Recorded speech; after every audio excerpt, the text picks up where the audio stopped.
पर्यावरण व्यवस्थापन। प्यारे विद्यार्थी मित्रों, इस पाठ में हम पर्यावरण व्यवस्थापन के बारे में पढ़ने वाले हैं और ये भी जानेंगे कि ये किस प्रकार किया जाता है। पर इससे पहले हमारे लिए ये जानना जरूरी है कि हवा, जलवायु इत्यादि बातें वास्तव में क्या होती हैं।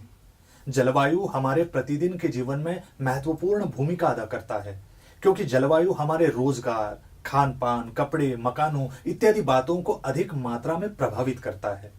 व्यक्ति जिस क्षेत्र में रहते हैं, उनकी खान पान की आदतें, उनके पहनने ओढ़ने का तरीका, उनके घर, उनके कामकाज, इतना ही नहीं, उनके जीवन जीने की पद्धतियों पर भी जलवायु का बहुत प्रभाव होता है।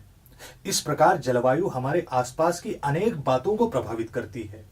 समुद्र का खारापन, जलचक्र का निर्माण, पत्थरों का विघटन, जैविक प्रक्रियाओं में बैक्टीरिया द्वारा की जाने वाली अभिक्रियाएं, ये सारी बातें जलवायु से प्रभावित होती हैं। हवा और जलवायु में अंतर होता है। आज हवा ठंडी है, तापमान बढ़ गया है, ये सारे वर्णन एक दिन के हवा के बारे में है। पर हवा की एक लंबे समय तक की स्थिति को जलवायु कहते हैं। हवा विशिष्ट स्थान और विशिष्ट समय के बारे में बात करती है और जलवायु बड़े क्षेत्र के बारे में और लंबे समय के बारे में बात करता है। यही इन दोनों में महत्वपूर्ण अंतर है। हवा में कम अवधि में परिवर्तन आता है, पर जलवायु को बदलने के लिए काफी समय लगता है।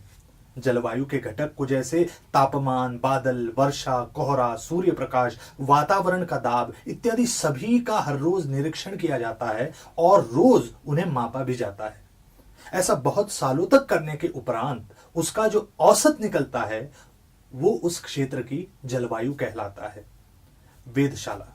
किसी भी क्षेत्र की जलवायु के बारे में पढ़ते समय हमें कुछ घटकों के बारे में अध्ययन करना, उनके बारे में जानना जरूरी होता है। इन घटकों का जलवायु विभाग की ओर से निरीक्षण किया जाता है और जो विभाग ये निरीक्षण करता है उसे वेधशाला कहा जाता है। ये वेधशालाएं सभी प्रकार के आधुनिक मशीनों और उपकरणों से लैस होती है। इन्हीं उपकरणों और मशीनों का उपयोग कर भविष्य की जलवायु के बारे में पूर्व कथन किया जाता है। वर्तमान के हवामान को पूर्व हवामान के आधार पर विश्लेषित किया जाता है। जैसे अगर हमें भविष्य में होने वाली वर्षा के बारे में पूर्वानुमान लगाना होगा, तो हमें अभी की वर्षा के अनुपात और पहले हुई वर्षा के अनुपात के संदर्भों का अध्ययन करना होगा।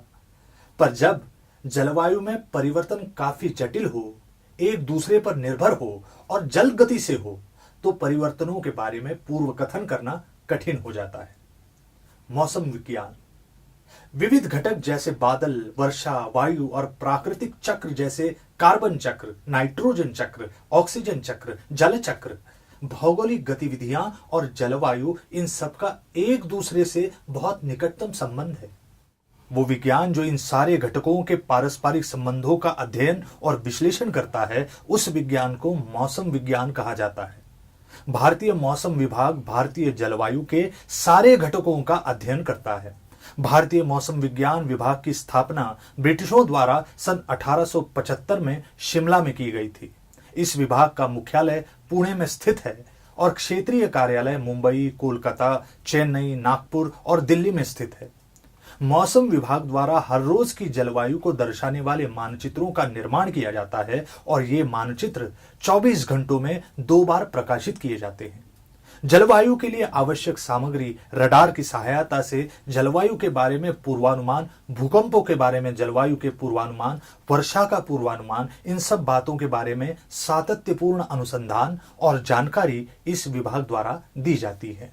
भारत ने उच्च तकनीक वाले अनेक उपग्रह अंतरिक्ष में छोड़े हैं, जो धरती के बारे में और मानवों के बारे में जानकारी देते रहते हैं। इस जानकारी को वेधशाला के द्वारा विश्लेषित किया जाता है, जिससे आने वाली आपदाओं के बारे में, जैसे आंधी, रेत की आंधी, भारी वर्षा, लू, सुनामी के बारे में पूर्व सूचित किया जा सकता है।